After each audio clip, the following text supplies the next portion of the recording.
నేను ఇక్కడ ఉన్నాను, ఆఫీస్ లోనే ఉంటాను, అన్ని అక్కడి నుంచి ఆర్గనైజ్ చేస్తాను. సార్ మేడం నువ్వు చాలా ఎక్స్ట్రా మాట్లాడుతున్నావు. You don't talk do what I say. చూడు పండు, మేడం. నేను ఇక్కడ ఉండటం లేదు, మా అక్కింటికి వెళ్తున్నాను. Yes, madam. నాకే ఫోన్ కాల్స్ వచ్చినా డైరెక్ట్ గా అక్కడికి కనెక్ట్ చేయండి. Yes, madam. నన్ను కనుక్కోకుండా నా ప్రోగ్రామ్స్ అవి కన్ఫర్మ్ చేయొద్దు. Madam I don't care about him. Okay madam. Bearer, ఈ ఊళ్ళో ఎంత మంది పాడటం లేదు, కావాలంటే వాళ్ళతో బేరాలు ఆడుకో. వీళ్ళిద్దరిని వదిలేయి, ఇక మీదట నువ్వు ఈ ఇంటి ఛాయలకు కూడా రావద్దు. రావద్దంటే అలాగమ్మా. మీ అబ్బాయి పీకులో ఉండగా 25 అడుగులు కట్అవుట్ లక్డీకా పూల్లో పెట్టాం. ఇప్పుడు మీ కోట టాప్ లో ఉంది. 30 అడుగులు కట్అవుట్ లబ్బిపేటలో పెట్టించింది నేనే. ఎవడు క్రేజ్లో ఉంటే ఆడు క్యారీ మోస్తాం.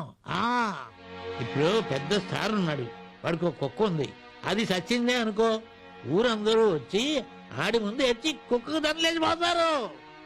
ఆ సారే పోయాడు అనుకో, పోయిన వాడితో ఉపయోగం ఏముందిలే అని ఒక్కడు కూడా రాడు, కుక్క కూడా రాదు. ఇది సొసైటీ స్టైలు.